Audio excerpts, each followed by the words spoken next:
Welcome to another CIW Learning Podcast Special Edition.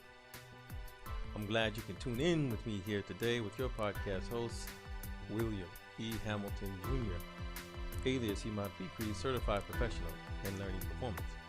The theme here today is on race cars, specifically on the super stock race car Lickin Stick from the 1970s in Niagara Falls, New York, and Lancaster Speedway, Canada.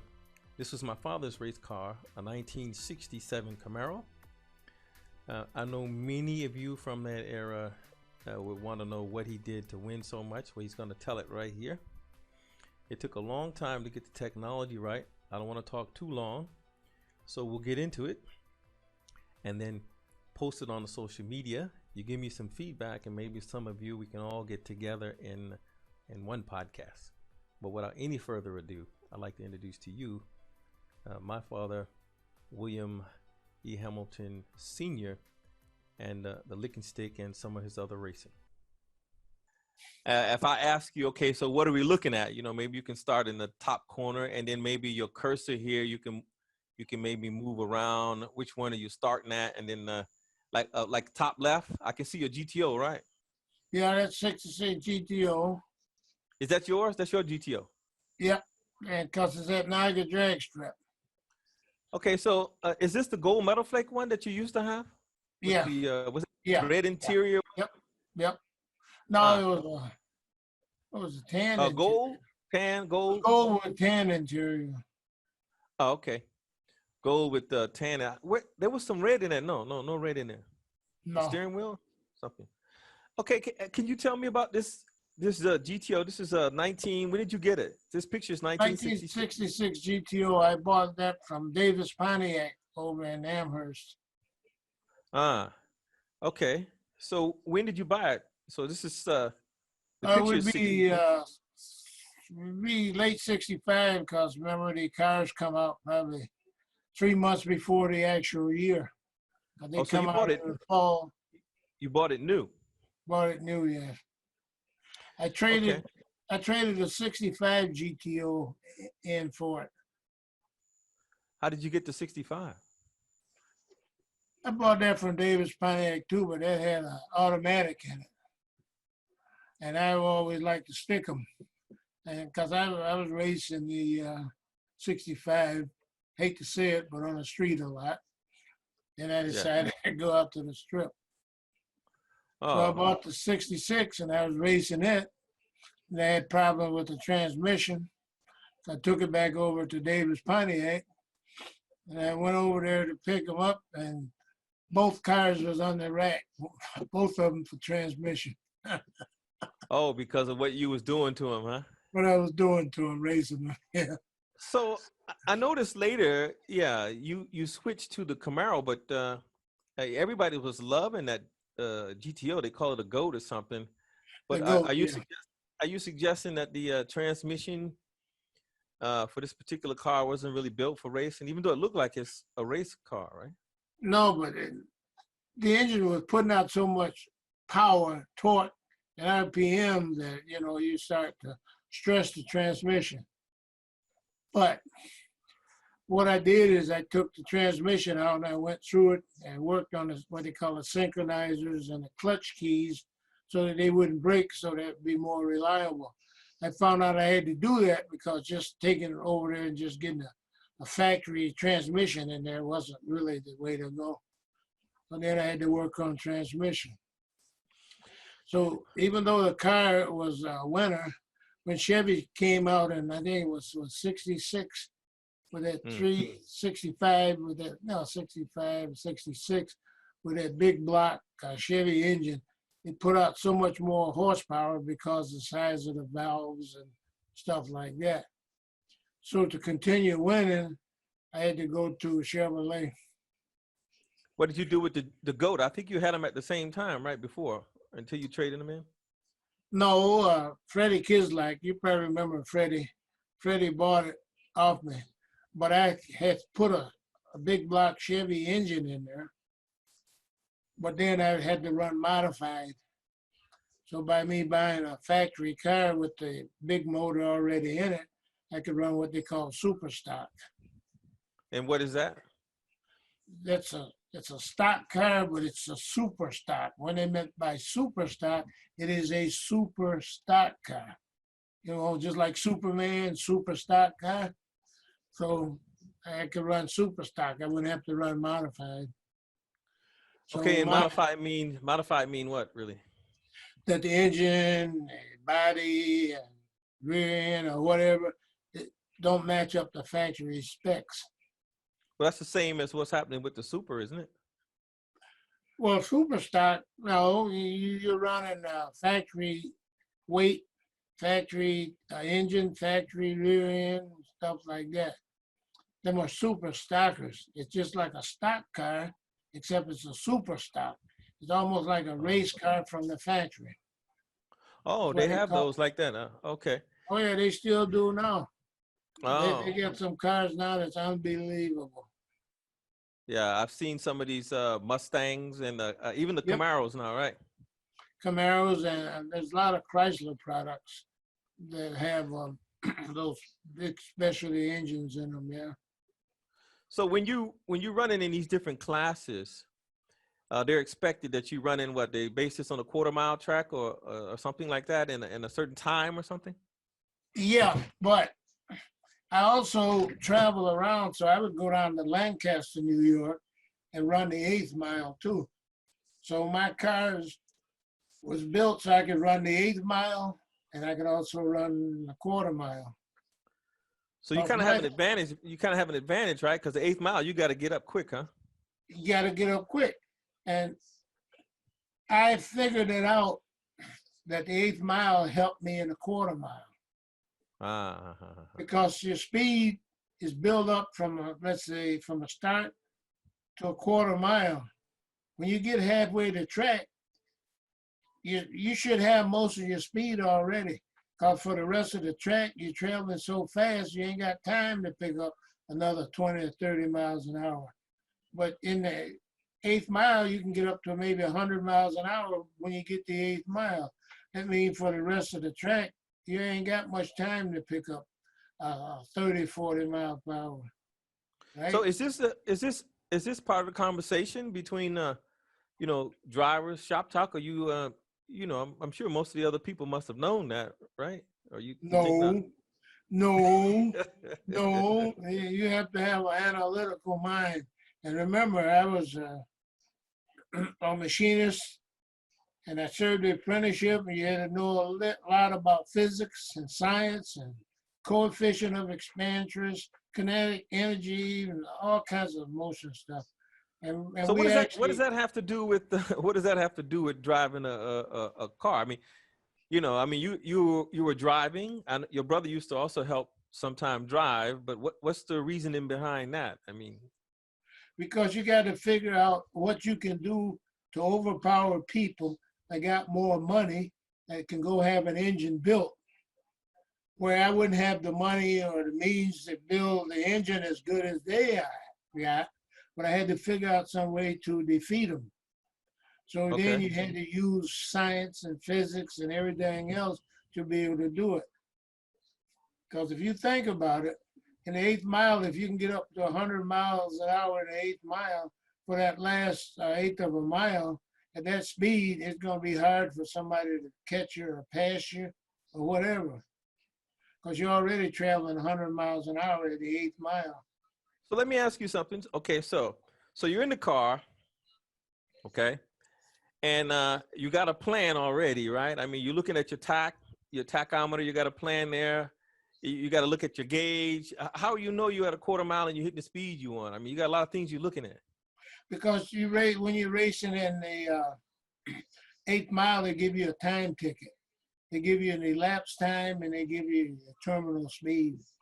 Oh, so while you're in the car, it's difficult to gauge. Only after you can figure out what happened. Yep. Yeah, well, they give you a time ticket. They'll give you an elapsed time, the time from start to finish, and they give you a terminal speed and what speed you was going when you Oh, and got. you can use that 8th mile terminal speed for what you need for the quarter mile, huh? Yep. So I only had to pick up another 26 miles an hour.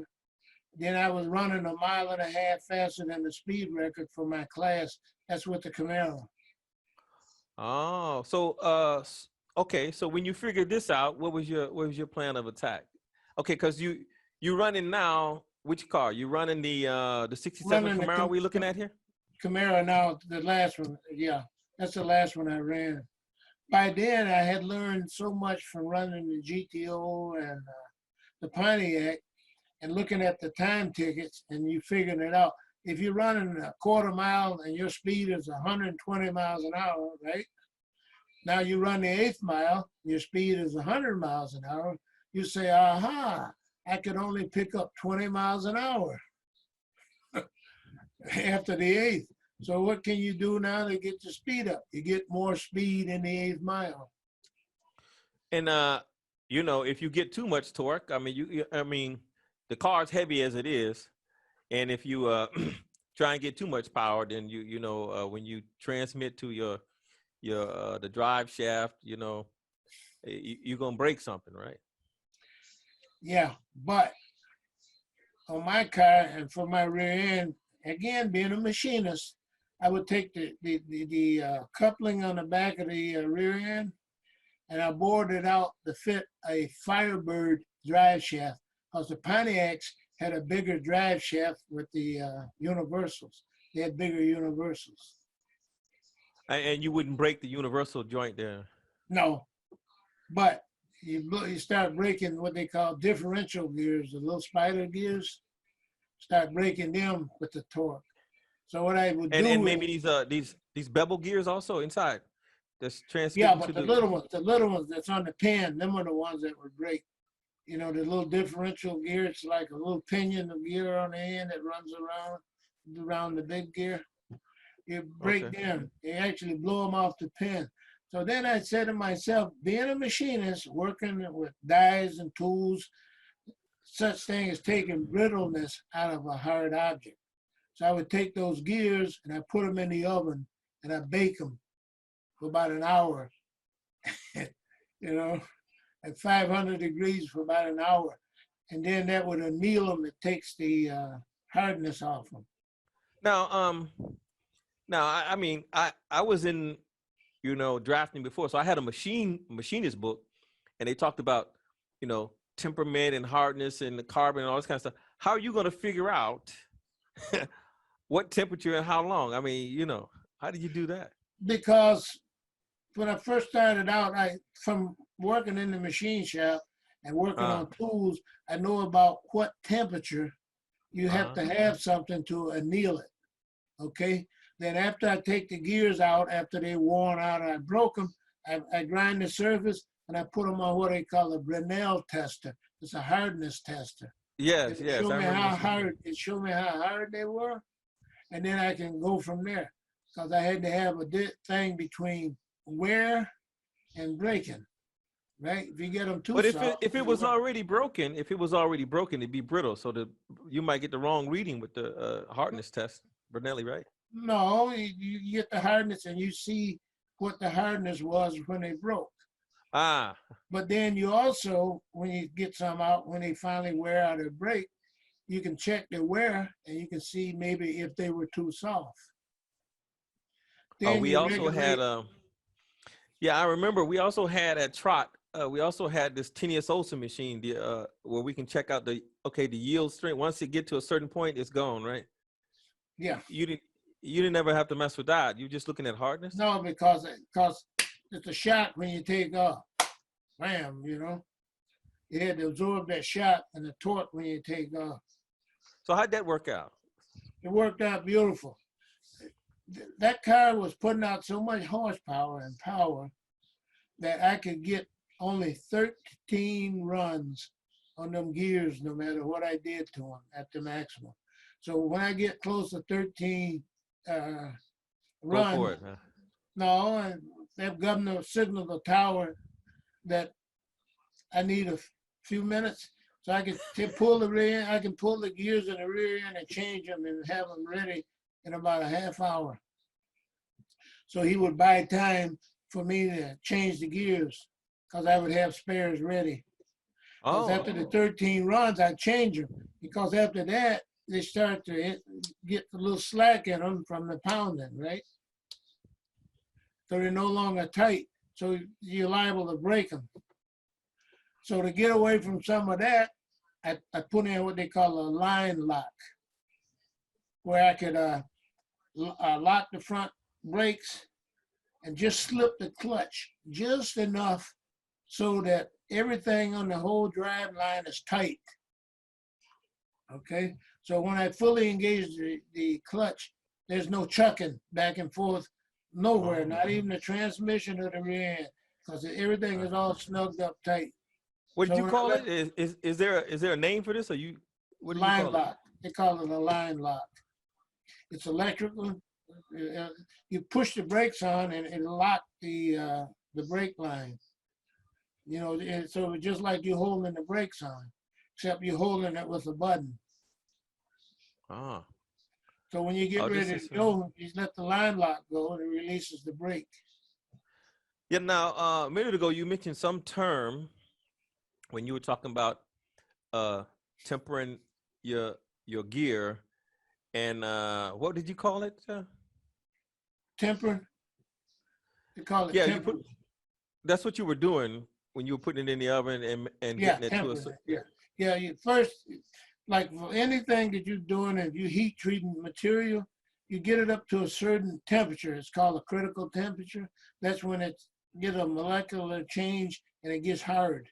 But then you have to find out what the draw temperature is for a certain function. If you was making some scissors, you keep them real hard, right? Well, if you got to have something that's got to take a pounding and flexing, you don't want to do it because it's brittle and it'll break just like it would with ice. Yeah, so I think what you're talking about, because I remember something like this. I think what you're talking about is you get it up to temperature and how you cool it down or something. Yep. Well, no, you have to raise the temperature up to what you want, then you quench it so that you stabilize it at that draw temperature. Oh, so quenching, you're talking about like water, but I mean this you Water, could but like possibly most of them is oil. It's done in oil. Quenching.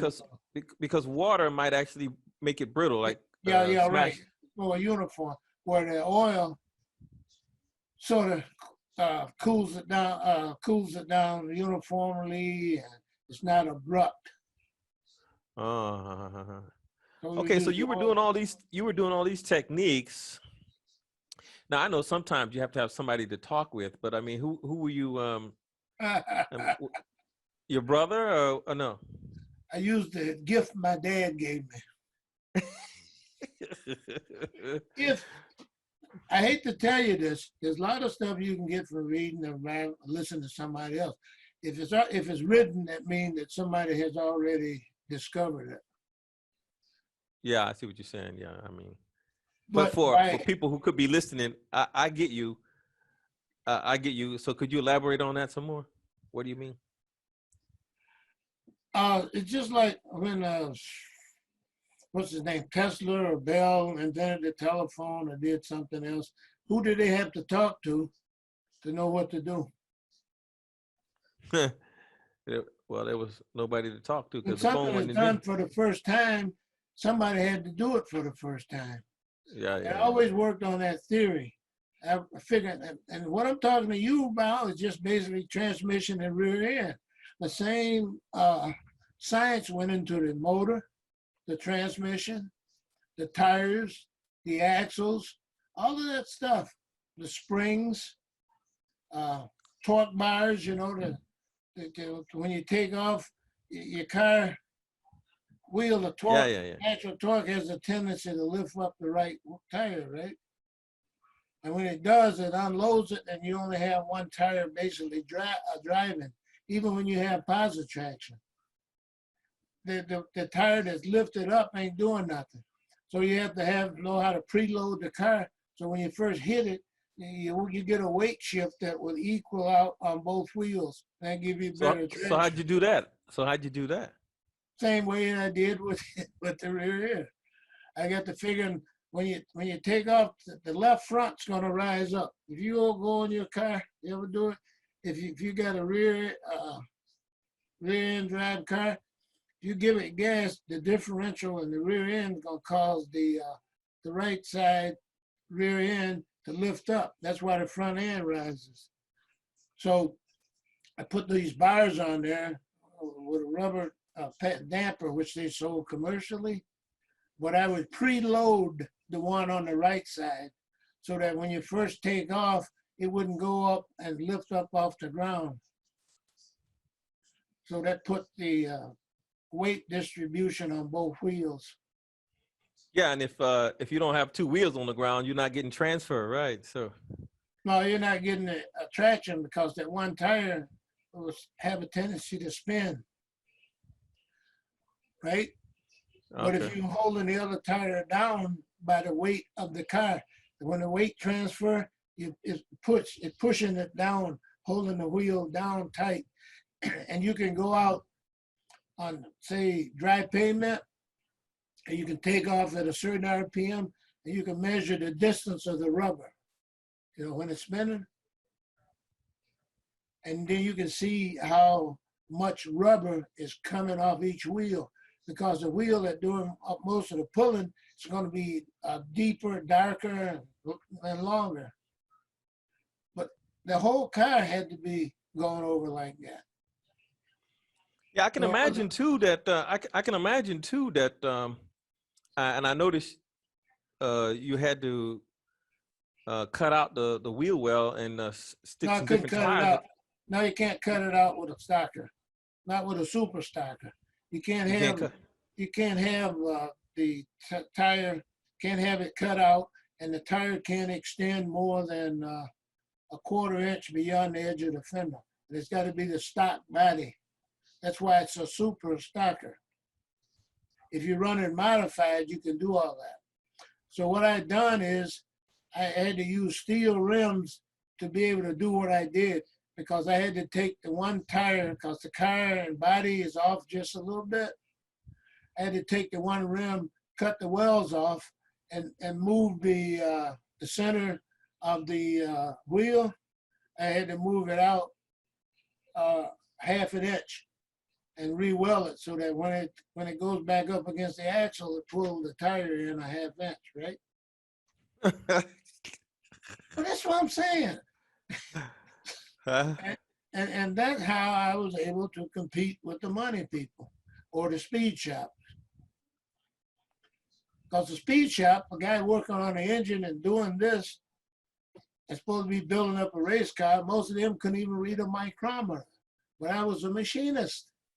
So now I know you now I know wheelbase, and getting that car lower to the ground may have been a thought, but this looked like a heavy car with a wide wheelbase, right? I mean, Yeah, it's a super stocker. In other words, what you can buy off the floor, it's a super stocker. You allow minor modification, like you can change the size of the carburetor jets, stuff like that. And you're allowed to move the battery to the rear. I put the battery to the rear over the tire that I want to keep down. Put the extra weight over there. Okay. Yeah. But other than that, you're allowed to do a three-angle valve job, but you weren't allowed to do no porting or polishing or lining the ports on the engine and the manifold. Or you're not allowed to go in there and grind them.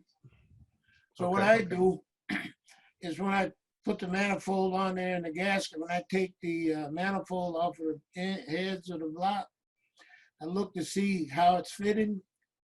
And then I take the manifold in the machine shop and maybe mill off 15 thousandths or 30 thousandths what you need so that it lines up better. But I haven't ground nothing. I haven't changed nothing, right? The manifold, yeah. No, you're not allowed to go in there. Yeah, right, exactly. Yeah. But you take the manifold, you make sure that the ports are lined. And when people sometimes enlarge the manifold, that was wrong, because the manifold should be smaller than the Let me get this back up. Heating control. What this here? Now I can't see you anymore. That's okay. Can you hear me? Yeah, Okay. yeah. Everything is. I can. Yeah, I can see Because everything. if you think about it, it's just like a water hose. Let's say gas coming through the manifold, and it's got to go into a hole. If there's any restriction there, what happens? The water start spraying off to the side or whatever, and you cut down on the power of the stream. So when I milled that manifold, I made sure that it fit into the port so that it was away from the edge, because any gas or whatever running along the edge, it would hit there and it would create interference. So I had a smooth transition from the carburetor into the engine. And since I worked at carburetor with all them exotic materials we had there, I made the gasket for the carburetor. You know what the carburetor fit on? You have a gasket. I made that Yeah, gasket I made it out of what they call heat-proof material that keep the carburetor cool, right? Because the engine gets hot. And the fuel, and then the fuel also, right? Right, the cold fuel you to get more power because it's condensed, right? Yeah, when you heat it up and compress it, you actually deliver more power. Oh. But I can go on and on. So how long was this car running? This one? The Camaro. About 3 years. No, because I remember sometimes that I can hear this thing when you how you say, just running normal, like around the neighborhood, it seemed like it's gonna cut off. Yeah, right. So you had exactly. to get this. So you had to get this. This thing was tacking at about what to be running like a kitten. You couldn't, because the engine was so radical. I had the timing change, the special keys and stuff, where the timing was set differently. The fuel on the carburetor was running a little bit on the rich side. The timing was set way up, and I didn't have no counterweights in there to change the timing. And when it goes into full timing, it was 45 degrees advanced. It had idle at around 2,200 RPM. But all the way up to 5,000 RPM, you get that blah, blah, blah, blah, blah. When it hit 5,000 RPM, it sounds like electric motor. So what speed you at then? About 5,000? Probably about 50. Well, I don't know. Let's see. About 50 on the road. I'd say about 60 miles an hour. But because I go through the finish line at 7,200 RPMs. 72. But you see them tires on there? But the tires are going so fast, the centrifugal force makes the tire move in a little bit and it grows. So when you go through the finish line, the tire is circumference is a lot bigger than what it is when you're just sitting there. So this means it's kind of dangerous, right? You can blow the tire rub and blow out or something. No, but all that you had to allow for. Therefore, the car could only be so low. Because if it did, when the tire broke, all that stuff you had to watch out for. And so when you do it, you're limited to what diameter slicks you can use. Because you get them too big, they'll grow, and then they'll rub on something and actually slow you down. So all these modifications, when I'm listening to you, I'm thinking about money for a mistake, costly mistake. So I know you had to make them because you have to make mistakes in order to get better. Don't never say ever made a mistake. It's lesson learned. It's lesson learned. Yeah. Okay. Okay. And if you're afraid of lesson learned, you ain't gonna really accomplish nothing. Yeah. You ain't gonna accomplish nothing. I could be out at the drag strip, especially when I had the Pontiac, because it didn't have the power of the Chevy. And depending on how we doing during the day, and how the running was and how the track condition was, I may tell governor, I says, hey, have him give me a little time. And I take the front end of the engine apart and change the key in there and change the cam timing, you know, and you know, you got a camshaft, change the timing of the camshaft. Either advance it to get more torque or retard it to get more top end. And we would do it. So we had to be working fools, huh? Now, could Uncle Governor, I call him Uncle Governor, but his real name is James, right? James Governor, yeah. Okay. We never called him Uncle James. We always call him Uncle Governor. He can also work on a car, yes? No? A little bit. He can work on a car. There's a difference between working on a car and working on a car. I don't know what the word for it, not working on a car, but being and able working to, on a car. be able to build, yeah, working on a car, than improving on a car or maintaining a car. There's a difference. Okay, there you go. That's the end of that interview with my pops. You just got through spending some time learning from one of the best in drag racing on the CIW Learning blog. Hope you learned something. News, access, and a voice you can trust. Okay, William Sr., The Secrets of Drag Racing. See you later. Thanks for tuning in.